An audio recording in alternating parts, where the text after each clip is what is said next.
అందరికీ నమస్కారం. నక్షత్రాలన్నిట్లోకి మొదటిది అశ్విని నక్షత్రం. ఈ నక్షత్రానికి అశ్విని దేవతలు ఆది దేవతలు. అశ్విని నక్షత్రం నాడు శ్రీనివాసుని దర్శించడం వలన సంపూర్ణ ఆరోగ్యం సిద్ధిస్తుంది. దేవతల వైద్యుడైన ధన్వంతరి శ్రీమన్నారాయణుడే. శ్రీమన్నారాయణుని అశ్విని నక్షత్రం రోజున ఎవరైతే ఆరాధిస్తారో వారికి ఎటువంటి అనారోగ్యం నుంచైనా వెంటనే ఉపశమనం కలుగుతుంది.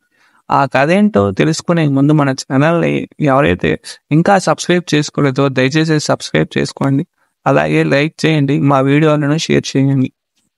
ఇంకా మనం కంటెంట్లోకి వెళ్ళినట్లయితే, పూర్వకాలంలో కోసల దేశంలో రేవంతుడు అనే రాజు ఉండేవాడు.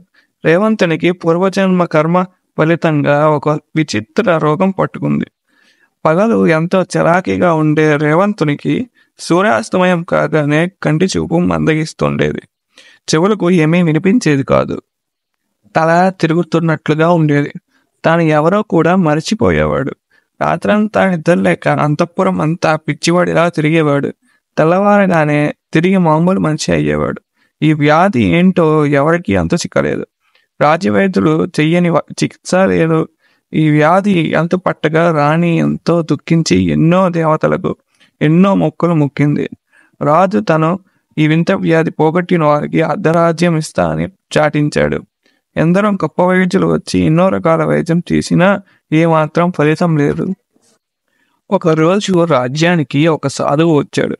పగలంతా శిష్యులతో సంచారం చేసి రాత్రికి ఒక పెద్ద చెట్టు కింద విశ్రమించాడు. అటుగా పోతున్న బాటసారులు కొంతమంది ఆ రాత్రికి ఆ చెట్టు కింద గడుపుదామని వచ్చారు. ఆ బాటసారుల మాటలు కొన్ని సాధువు విన్నాడు. ఆ సాధువు అందులోని విషయాన్ని గ్రహించి ఆ వ్యాధిని తగ్గించే మార్గం తనకు దగ్గర ఉందని మరుసటి రోజు రాజస్థానానికి చేరుకున్నాడు. తాను వచ్చిన సంగతి వివరించాడు. తాను రాజు యొక్క వ్యాధిని తప్పక నయం చేయగలనని మంత్రితో చెప్పాడు. కానీ ఎవరూ నమ్మలేదు. కానీ రాణి మాత్రం ఏ పుట్టలో ఏ పాము ఉందో అని సాధువుతో, స్వామి దయచేసి నా నాదుని వ్యాధి నయం చేయండి, దారి చూపించండి అని వేడుకుంది. ఆ సాధువు కళ్ళు మూసుకొని ధ్యానించి, అమ్మా నీవు చేయవలసిందల్లా ఒక్కటే. రాజును నీ వెంట పెట్టుకొని వెంకటాద్రి చేరి అశ్విని నక్షత్రం నాడు పుష్కరిలో స్నానం చేసి వరాహస్వామిని దర్శించి ఆ తరువాత ఆనంద నిలయంలో శ్రీనివాసుని దర్శించవలసిందిగా కోరాడు.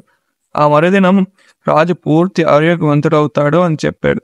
సరే, రేటికి 7వ రోజే అశ్విని నక్షత్రం రాబోతుంది. ఇక ఆలస్యం చేయకుండా రేపే తిరుమల యాత్ర ప్రారంభించవలసిందని చెప్పాడు. ఇదంతా విన్న రాణి ఆ సాధువుకి తగు రీతిలో సత్కరించి పంపింది. సాధువు చెప్పినట్లుగానే వెంటనే ప్రయాణం ఏర్పాట్లు ప్రారంభించి అశ్విని నక్షత్రంకు ఒక్క రోజు ముందుగానే తిరుమలకు చేరుకున్నారు. మరునాడు సూర్యోదయం కాగానే రాజు రాణి ఇద్దరు స్వామి పుష్కరిలో స్నానం చేసి వరాహస్వామిని దర్శించి ఆ తర్వాత ఆనంద నిలయంలో శ్రీనివాసుని దర్శించారు. ఆ రోజు రాత్రి కొండ మీదనే విశ్రమించారు. రాత్రి అవుతున్న కొద్దీ రాణి మనసులో భయం మొదలైంది. ఇంతలో సాయంత్రం అయ్యింది.